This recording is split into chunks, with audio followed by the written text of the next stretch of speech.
Ma mission TV, le miroir du monde. Parce que yomoko kei inde tipande ko olenga to ebite mokolongo soki yomoko zalaki komiyeba bato ebele batuni penza ozalaki komiyeba to ozalaki komiyeba te osutuka ki oseke trouver pembena ndeko olenga ko ipote o décommander ma. J'étais accompagné pour na bato bamonaki par Maître Peter. Olenga c'est une institution. Les gens croient que ce sont seulement les Kabound et les Kabouyandé qui ont un monopole à rencontrer Batune Bolengankoy. J'ai appelé Kabila, c'est mon frère. Ils étaient pour Nazumbo Kabila comme on est en train de maquiser. Bato ebele balobi moto yo lobaka déjà boye pona ye ndenge nini okola lola muki okomisi frère na yo.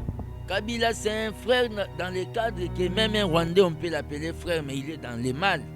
Ouais, Nazolo Bakolé n'a pas coopéré na Bolenganko Kaboun n'était pas là. Azope Sanga Batrak n'a qu'un dobois qui a ba ville morte. Le lolo Lenganko comme président il y a 5 ça, je n'ai pas droit à aucun dokuta. Kabila est allé voir le président parce qu'il a eu peur de cette marche. Je suppose même que Kabila est allé voir le président pour lui dire d'arrêter un peu ses vents. Kabila perd plus que même un bébé de 5 ans. Il a peur du peuple. C'est pour cela que Monaki a provoqué une rencontre.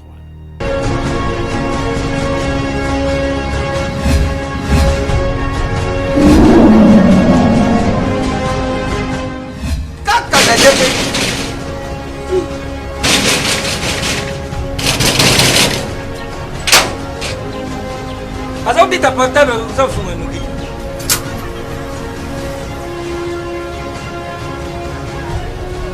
Histoire c'est pire. Ah merci. CPX. CPX ici c'est la Tassia. CPX c'est Tabaka. Louis. Ah, Isaneyo. Mengait. Ah, oyo l'équipe. On a l'équipe où il y a pas seulement Louis. Ah ma chère.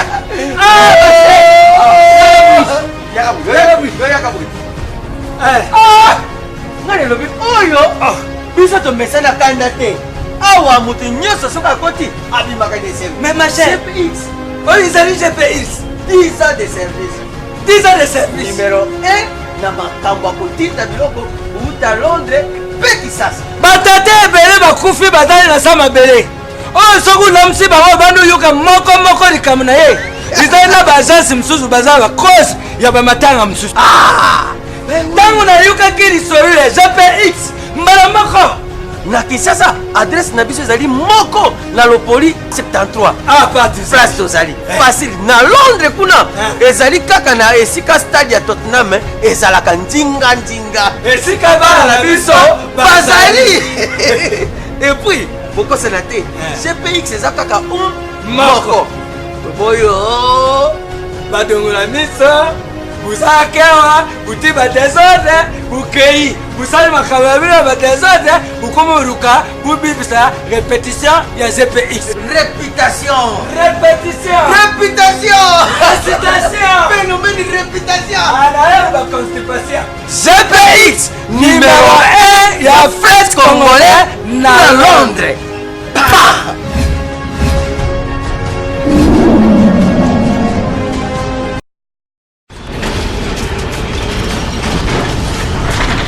Ma mission TV, le miroir du monde. Ma mission TV, le miroir du monde, Bibi Kapinga, au service du peuple de la nation. Aujourd'hui, pour vous, nous allons recevoir l'un de vous, l'un de vôtres. Au Binonior Sobolinga Kamingi Boyebiye. Mais je dis merci à toutes les personnes fidèles à Am TV parce que tout le barato zali li sonabino ici qu'information zali lito inabino pour nani nité makolo nabino ko kita en temps réel cause labino information pe komemi labino. Na pesi merci na bande konyor so bayamba kinga en Afrique du Sud. On était vraiment na moment moko ya kitoko makasi na tamboli tozaki na Cape Town na papa Jean-Pierre Lomboto tozalaki wana vraiment na Djobour bande konyor so bande ko ben Olondo bazalaki wana et basungaki biso penza bande ko c'est Sindani FMI Mobimba pour nana loba Fachi mon idole donc FMI merci Nabino pe bozala ki wana boyamba kinga message Nabino pe na kokomisa yango invité na biso ya lelo parce que botindaki penza oyo ezalaki point de vue na bino pe pona ye. Invité na biso ezali nani, ezali moko ya bino oyo botindelinga ba message de partout na yambela bino ye na tuna na biso bino naza musika na Afrique du Sud bobite mama BBC il faut kokata voyage zonga parce que tolingaka ye toza na besoin to yo kaye. Invité na bino ezali Ndeko Fils Mukoko gardien du temple o bino nyonso boyebi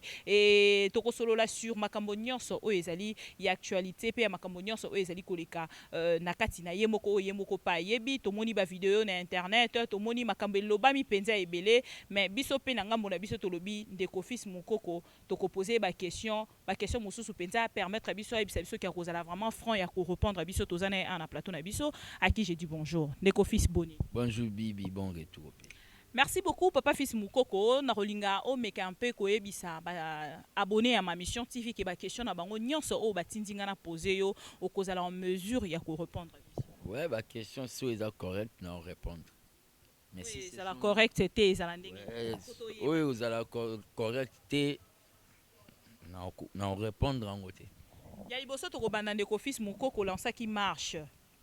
Marche wana lança qui bana yamboka bazala qui mobiliser pour na kotambola na yo. À chaque fois que o lança quelque chose to po pesa ka mot d'ordre, batele marana simana yo po te ba soutenir yo. Bokende dango et qui est vraiment président de la République ayoka ke ezali na ba jeune moko bazali na kati ya politique ya mboka na biso bazali penza côté le mina makambo yo eza penza kokende mbilinga. Ndeko Fils Mukoko lancer marche ezalaki na objectif nini okomelaki biso tomonaki na ba Facebook na makambo nyonso bandeko pe bayambaki na ba émission na mosika na talaki yo moko lisusu o décommander marche wana o annuler yango olobi moto atambola to akotambola etalié. Qu'est-ce qui fait que marche wana d'abord ezalana no lancer osaki motiver na nini et puis marche wana pour que au kata yango mbongo zwaki combien to avance. Bon, le problème qu'il y a d'abord, marche on a lancé qui na salaki au tout l'état Sengaka, j'ai informé comme tout citoyen que na kosali sa marche conformément à l'article 26. Et les gens ont accepté l'initiative wana pour marche motif nango ya laki voir un gouvernement le plus vite possible et pas avec des anciennes figures. Et dire non na bilongi ya Tambwe Mwamba na Boshab na Sénat pour baza ba homme à problème à niveau de la justice internationale. Les gens ont accepté la marche. Belle initiative. Mais les gens n'ont pas soutenu la marche. C'est ce que je commence à regretter dans Bengi sur les Congolais. Les gens n'ont pas soutenu la marche et il s'est fait que natikali ko zwambongo ya mutu mon côté. À part un combattant en Espagne, à Tindaki, si je peux citer ça, $50. Na idée que tout ça là, transport pour la makambo est administratif. Na tika kozwa mbongo ya ni côté gouvernement, ni côté par exemple le parti. Ok, Bibi, la marche qui veut donner au Babengi poids politique na fati. Marche ezalaki combattu comme d'habitude. Marche ezalaki combattu comme d'habitude. Ils ont donné l'argent et pas Batouo Babengi, ba président ba parlement debout. Ba mbwana bango ba fongola bango natina ke ba finga baloba que je suis qui pour convoquer une marche. Marche selon tu sais qu'il n'a continué à Koloba, toute initiative qui est bonne, on ne demande pas l'autorisation. Na moni bango bazolala. Bazana on a qui camarade na bango ya sika o basali na FCC. Na bengi marche ba combattre et j'ai été convoqué par le président de Sensa. Où Azanet organe en médiation, il m'a demandé de s'exsoir cette marche parce que maintenant, il y a un venturier, il y a un bérin rouge et Salamaki. Et j'ai dit, Kabila, comme Fatih l'appelle, c'est un partenaire. Ngana Zobenge, c'est un partenaire involontaire. C'est parce que les Congolais ont une majorité, il y a des lois qui partenaire. Dans sa déclaration, on a dit Kabila, c'est mon frère. Même un Rwanda aussi, c'est un frère. Même un Burundi aussi, c'est un frère. dans les... déjà kokende na confusion na makambo oyo olobaka peut-être contre Kabila esi kotalisaka population ke tozali d'accord te ya kozala na partenaire locaux la Kabila. Mais il y a des frères qui sont les mâles. Les mâles du Congo, c'est Kabila. Des propos pareils comme Kocha Batoyi d'Epes, Kubanga. Bazo monaneti ke pouvoir à Fati. Et zaneti pouvoir moko cadeau par rapport à Kabila. Mais l'effet dans l'ansa qui marche, Kabila s'est précipité avant la marche d'aller voir le président. Parce que la marche allait frapper. Bakutana na président avant que je puisse suspendre les histoires. Les gens ne comprennent pas la politique. Nous avons perdu dans le Sénat, tu perds dans l'Assemblée, tu perds dans les provinciaux. Là où nous sommes forts, c'est la rue. Mais il y a certains cadres de l'IDPS, bazo lingaba refroidir UDPS, ba longolé minou, à komambwa kopal, ba commissaire local à palou. Ces cadres-là, je n'ai jamais vu dans l'histoire de l'IDPS des matinées politiques dans une semaine. La semaine, moi, ça des matinées politiques. Na katia matinée politique, c'était tout simplement refroidissement à combattant UDPS. UDPS c'est community boxer wazi là-bas bêté bakou. L'air tambo mwamba obimana Sénat. Vous comprenez? L'air tambo mwamba obimana Sénat, c'est là où l'UDPS va maintenant dire aux gens on ne veut pas. Dans l'UDPS c'est comme un parti qui cautionne, mais un parti qui n'attaque pas. C'est pour ça que j'ai dit tout simplement Nabato Bazo Landangai. Si j'ai appelé Kabila partenaire, gourmand politique. Non. Vous savez, Batunde Bazana, Bibi, Batu Bakoma, au moni d'émission, même l'air Batu Bako Taraba Finganga, n'a compris que ouais, vraiment un roman leader. J'ai appelé Kabila partenaire politique, on a Bakisa involontaire. Tolinga Kangote. Ils ont trompé le peuple Naba et le peuple a donné mandat à Kabila pour comment Babengi na majorité. J'ai appelé Kabila, c'est mon frère. Et ça te pour Nazumbongo Kabila comme on est en train de maquiser. Oui, bah tu belé balobi, moto yo lo baka déjà boye po na ye. Ndenge nini ko la lo la muki au commissaire frère na yo. Kabila c'est un frère dans le cadre que même un Rwandais on peut l'appeler frère mais il est dans le mal. C'est un frère. Caïn et Abel, ils étaient des frères. Vous comprenez la dimension dans le lobby. Caïn et Abel, baragi ba frère. Wana to tchango pembe. Mais dans une semaine, l'UDPS n'a jamais organisé des matinées politiques simultanées. C'était tout simplement pour saper marche. Mais na kolembalangate. Je promène un monde bakomonaka ba marche oyo kokanga Congo mobimba. Mais bango bakotelemi la marche na ndenge nini parce que yo moko okei inde tipa ndeko olenga toyebi te mokolo ngo soki yo moko ozalaki komiyeba bato ebele batuni penza ozalaki komiyeba to ozalaki komiyeba te osutukaki ose retrouver pembe na ndeko olenga ko ipote o décommander marche. J'étais accompagné pour na bato bamonaki par maître Peter. Olenga ko c'est une institution. Les gens croient que ce sont seulement les Kabound et les Kabouyandé qui ont un monopole qui ont rencontré Batune Bolengankoy. Les gens qui ont coopéré dans Bolengankoy, ils ont bazalaka na bamboka. Ouais, Nazolo Bakolé na banda ko coopérer na Bolengankoy, Kabound n'était pas là. Azope sanga ba track na kendo bwaka ya ba ville morte. Le lokolo Bolengankoy comme président ya Sensa. Je n'ai pas droit à aucun document.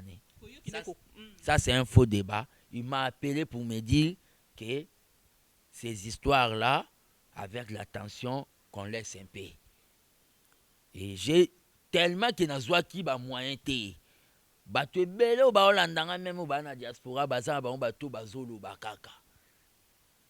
Mais bato ba qui va s'engager vraiment pour na makambu ya changement ngo ya mboka. Ezaka théorie.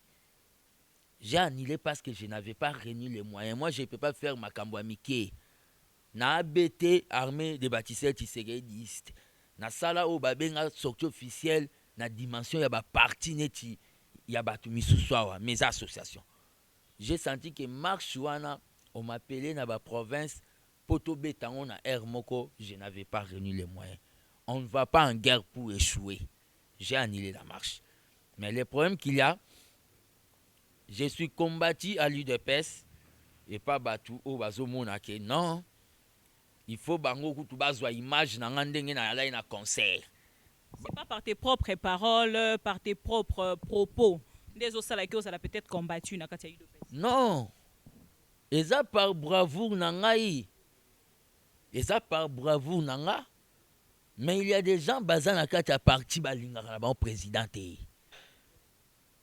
Basa la rassemblement mais président pa yebi. Bazo manipuler ba président ba parlement debout natina ba combattre mais eza ona olobano bibi coup d'épée dans l'eau. Na sepeli na nazala na kati ya concert moko ya wera. On va arriver. Ngala lingi to lobela na likambo o ndeko fils Mukoko. Osalaki point de presse esika oyo bapanzisango penza bayaki ebele otenaki ba propos oyo otenaki yo moko après point de presse wana ozwaki ata coup de fil moko te il y a eu de peste pe ya présidence ba biso OK osali koloba peut-être na nani na libanda ya makambo ton sous président ali ko préparer na partenaire. Non, le président ne m'a pas condamné. Vous savez, j'aime pas parler du président. Vous comprenez? Ce qui m'a kambu oyo nga nazo sala. Hein? D'abord ma kambu nga nazo sala ngona ligne de conduite à Tshisekedi le père. Nako ki no sengela ngo autorisation neti ba flatter pas président. Mais parce que le lo ici bozui o ezali pouvoir na nzela o bozweli ya coalition tango mosusu le père alingaki kozala d'accord nango monite alingaki kozala tango mosusu d'accord nango te soki azalaki vivant tango mosusu pe lingaki kosalama te omonite ke falaki o se soumettre na o ezali coalition po te kozala bien parce que yo lobby na kati ya point de presse mais lobby na yango président de la République azalaki déjà nandeko na kati ya kinga kati okoloba nini? Kabila est allé voir le président parce qu'il a eu peur de cette marche. Je suppose même que Kabila est allé voir le président pour lui dire de me dire d'arrêter un peu ses vents. Kabila a peur plus que même un bébé de 5 ans. Il a peur du peuple. C'est pour cela que Monaki a provoqué une rencontre. Voilà.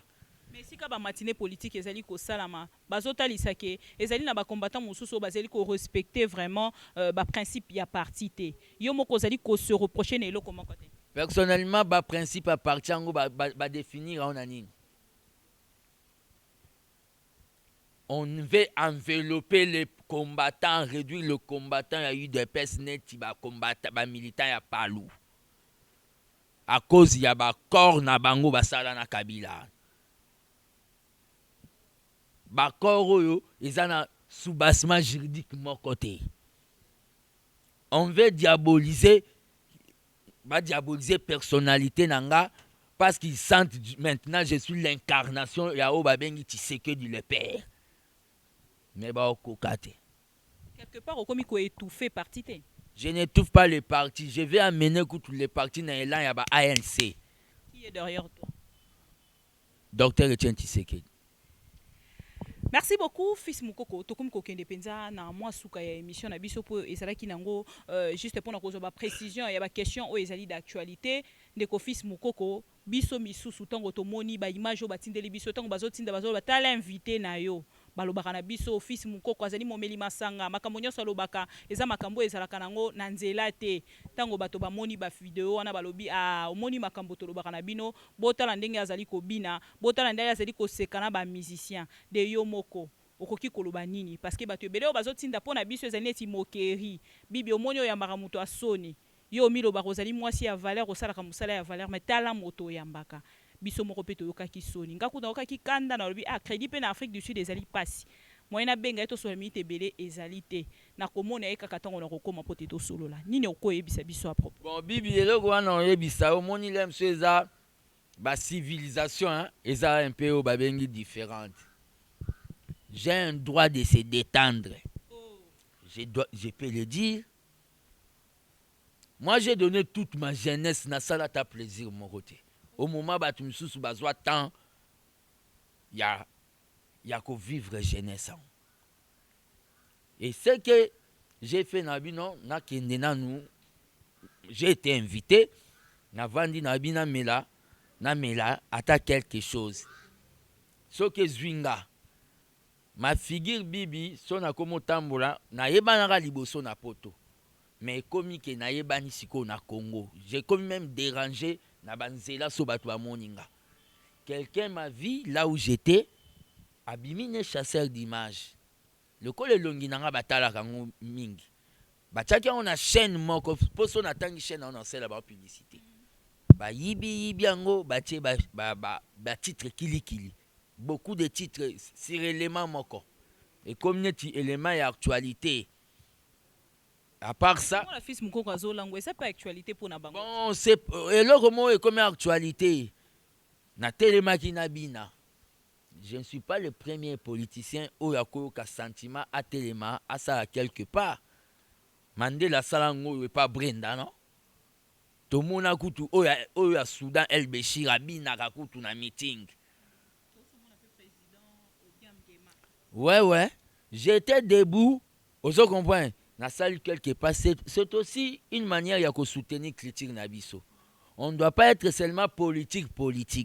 Mais tellement que j'ai beaucoup d'ennemis maintenant. Même les journalistes sur Internet. On appelle ça Tanangai. Natinate. Tout ça, l'émission que les gens na sali na bibi. N'appelle si Tanangai, les 20 journalistes, 20 minutes.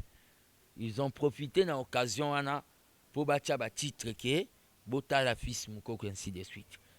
Bon, on a quoi assuré tout oyo et blessé qui bango.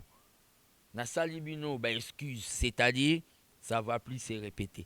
Je serai très prudent même na image na même une photo ya opesa na maboko. Parce que je vois le régime du Satan et comme koluka et ko tapé salir au babengi étoile politique nanga.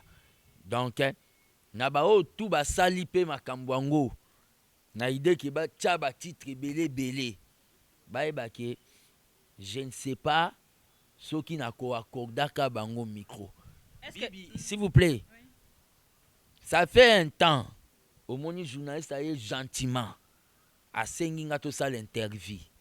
Na pokwa na moni a titre makambo nga lobite. Le loba o loba. Un combattant de l'IDPS commandité par le haut cadre à IDPS. Bazo ça la déclaration que balongo linga na parti. Moutangona nous azata na histoire na UDPS.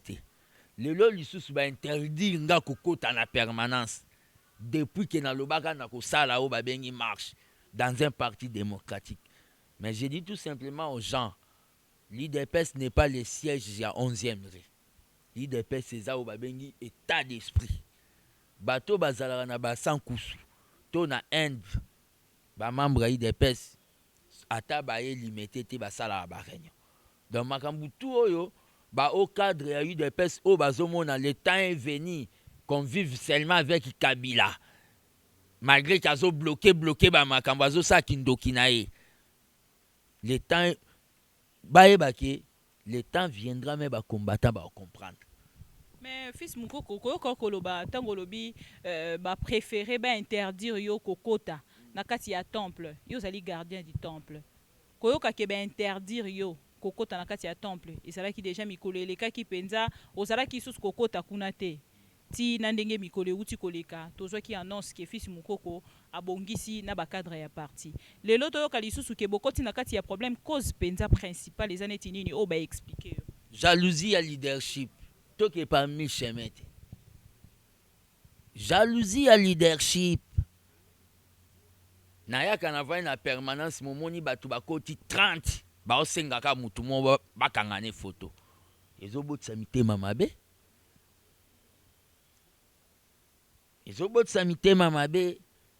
jalousie wana nde na amour baomona ke Fatime porte dans son cœur et ça bamutela mabe. Yo moko za ko se reprocher na nini penza pote ba pekisa yo kokota na kati ya IDPS na 10e heure. Nazo se reprocher ne l'autre côté. Nazo constater que batu baza jaloux nanga. Est-ce que Non, j'ai déjà répondu à cette question. Bazana monopole yoke muna batute batuana. Bazana monopole te. Nazobo ande ko cité ba kombo batu ba ozwa gaz. C'est pas grave. Ngana lobaki tango mosusu po nanga ezali poto mosusu bamona ki ba vidéo balobi ke ndeko fils mukoko tango mosusu ezali mwa soni ko sala makambo ya boye ko kitisa mwa parti tango mosusu to meke un peu ko suspendre ye pendant quelque temps ba pesi au mois durée déterminé quelque chose comme ça. On m'a pas notifié à l'IDPS n'est pas ça. Quand quelqu'un veut se détendre, n'a mouto à trahir. Vous comprenez? N'a se détendre, je n'ai pas trahi les partis. Et le président sait que moi, je ne peux pas trahir les partis. Batouana, il y a des kabylistes à l'IDPS. Il y a des kabylistes à l'IDPS. Oh, bah, une opération, il y a que fragiliser l'IDPS pour rebondir en 2023. Combat oyo zobunda ezali ko bangisa ote quelque part parce que olobi ko zali pene esika ya yo pe o mekape ko enjoy ndenge ba sud-africain balobaka mais de yo moko quelque part ozomona te que tu as déjà perdu ce temps là na ndenge olobi motema mabe ezali lelo batu penza bazali ko jalouser de partout ozomona te que faut se préserver du susu makasi peut-être na maman nanda kukara na bana ke ko kende tango mosusu na ba lieu public e bongo e ko memela o pe liwa na ngonga moke. Bon, je venais de le dire, Bibi. Je sais que c'est une erreur. L'erreur est humaine. Ça ne va plus se répéter. Ça va plus se répéter. On va récupérer comme une balle, comme une flèche. On va récupérer en haut. Dans quelques jours, les gens vont voir les fils Mukoko. On va linga mingi. Vous comprenez? Boti kanamino kolanda bato bazo finganga po bazo ba poste. Vous comprenez? Yemo na conscience ne soto kutaine na limité. Azo pe sangambo tazo tia mutu nase. Mais o kaso ba tielie micro aban ko finganga. Bo pardonner bango. Ozo comprendre? Bo pardonner bango, je vais résister na magamunyo so bazo sala. Donc c'est ce que je peux répondre à la question. Bandeko ya Afrique du Sud, FMI, Bango, Basali Fachi, mon idole. Donc, basoutenaka président Félix Tshisekedi depuis Afrique du Sud. Baloba ki na tuna question moko na fils Mukoko. Ozalaka nani na kati ya UDPS? Bon, kozala nani na kati ya UDPS? Nazalaka secrétaire national chargé des mobilisations. Balongo langaka na besprit mabobo vivre lelo. Bazelaka Tshisekedi akufa po balongo langa. Po na banda ko telemela ya bango na makambo na bango ya mabe. Makambo wana sina lobela on a telemela bapesa biso rapport ya mbongo matanga Tshisekedi. Place bayoka kama mabe yango. Le balongolinga ide na bango alaki na kundama. Ba combattant bango mo ba moni na travail na osala ba benga gardien du temple.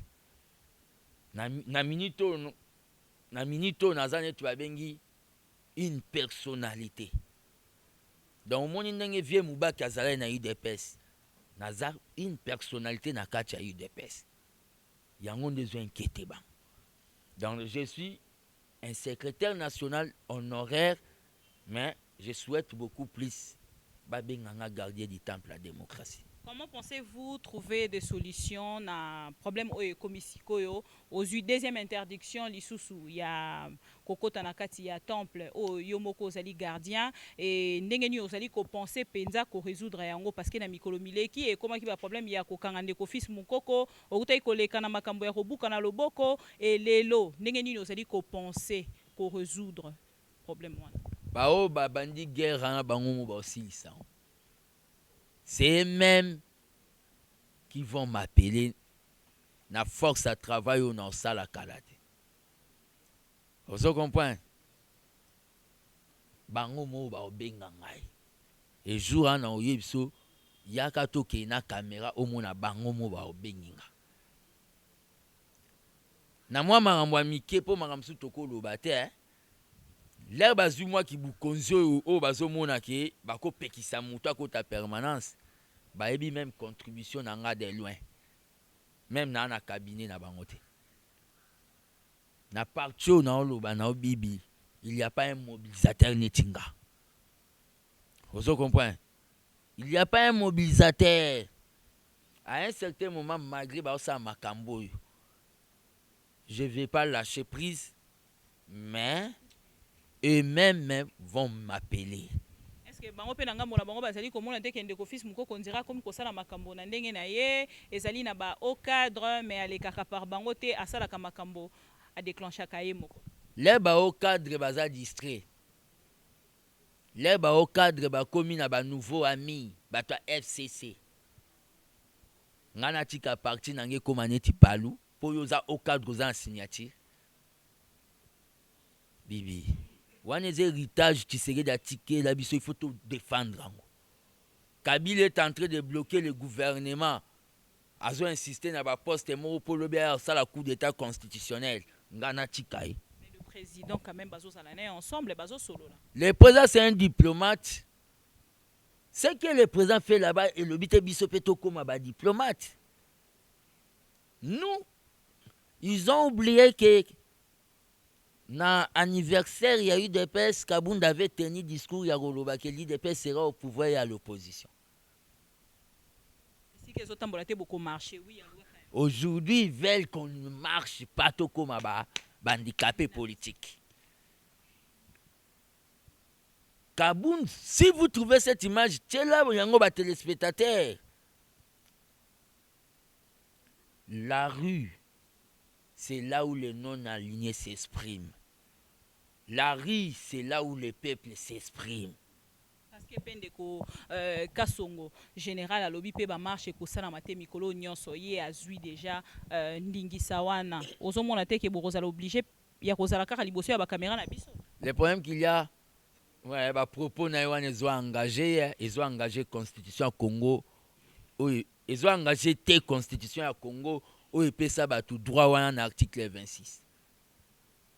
Ba propos au cas Songazo Lobana, tous en état d'urgence, ils ont violé Mbalamoko article 26 de la Constitution. Donc, ils ont monté, et on les a faux débat.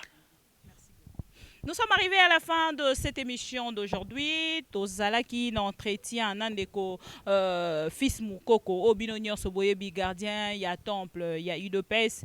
Toko continue ko benga endengwana po biso to yebi babenga kaye endengwana po ye moko yebi mosala nini penza asala kapona population ya Congo pe na kati kuna ya UDPS parce que tokomi penza na suka mona yo ya suka pona lelo ekozala nini mena moni likambo sena kuna depuis makambo eleki ozolobela ngo pe lisusu te. Bon likambo senelo ngana oloba bibi ezaka ke bino ba sénateur po ba pesi bino mbongo bolingi bo voter tambwe mwamba na bo shab o ba na ba problème kuna na niveau ba justice internationale.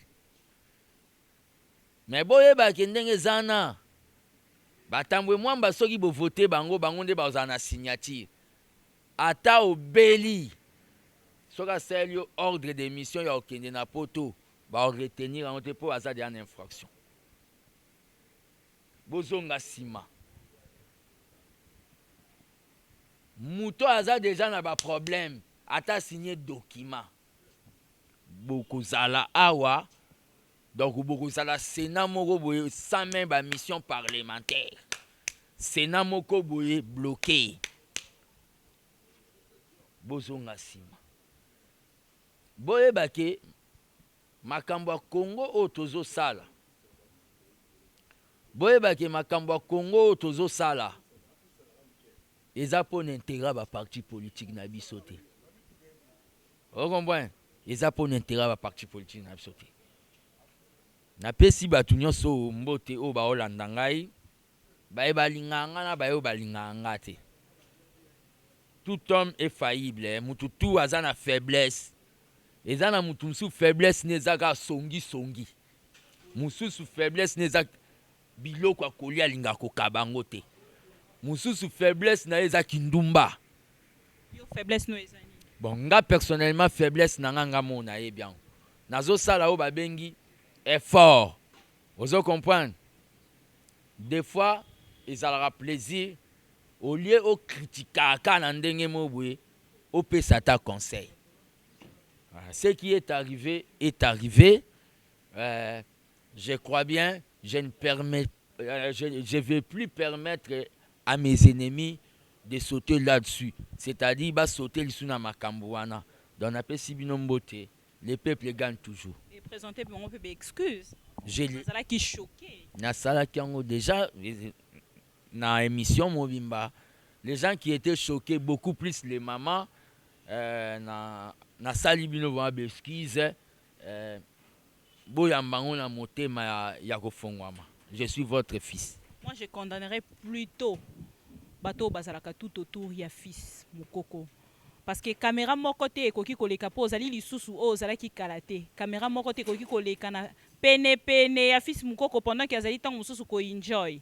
Ngana ko condamner tango mususu entourage ya fils mukoko. Tango mususu pe mokolo wana na état ozalaki ki balinga ko ba permettre yo te okende tango mususu ko enjoy place. Bon, le problème est ça. Nazo regretter le comportement ya bato batela nga ba titre mabe na bémission. Na lobby, je vais réglementer mon bureau. Il y aura plus des émissions faciles. Merci Bibi. Vous êtes nombreux à nous suivre de partout. Moi, votre servante Bibi Kapinga. Je vous dis merci parce que ma mission TV, c'est votre chaîne d'information, d'actualité. On vous diffuse toujours en temps réel les informations depuis Kinshasa. Depuis Sarabino, Tozali, Lisso Nabino et Sika Information Ezali, Lito Inabino, Ponani Nite Makolo Nabino, Kokita en temps réel et Sika Information Ezali. Tokita Kilelo et Sika Ndekofis Mukoko. Par rapport, il y a ma remarque, ma question, Nyonso Obotindaki. Moi, votre servante, je vous dis merci. On se retrouve prochainement pour d'autres actualités, mais entre-temps, portez-vous bien. À la prochaine.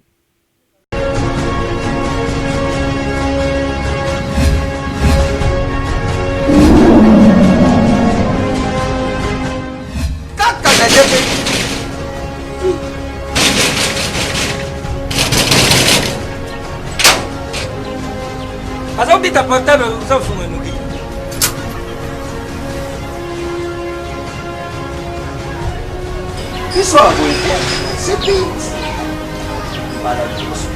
Ah, merci! CPX! CPX ici, c'est la Dacia. CPX, c'est un vacances. Louis! Ah! Ils en ont eu! Mengaït! Ah! Oh, yo, l'équipe! Quoi? On a l'équipe où il y a pas si mal. Ah, ma chère! Ah, ma chère! Ah! Ngale lobi oyo biso to mesana kanda te awa mutu nyoso soka koti abimaka de service. Mais ma chère GPX oyo izali GPX 10 ans de service. 10 ans de service numéro 1 na makambo kotinda biloko uta Londres pe Kisasa. Batate ebele bakufi bazali na sama bele oyo soku namsi bango bandu yuka moko likamu na ye izali na baagence msusu bazala cause ya bamatanga msusu. Tango na yuka kiri sorule GPX mbala moko na Kisasa adresse na biso ezali moko na Lopoli 73 place tozali facile na Londres kuna ezali kaka na esika stade ya Tottenham ezalaka ndinga esika bana na biso bazali et puis bokosela te GPX eza kaka moko boyo badongola miso buzakewa butiba desordre bukei busali makababila ba desordre bukomoruka bubibisa répétition ya GPX réputation phénomène réputation ala ba constipation GPX numéro 1 ya fête congolais na Londres.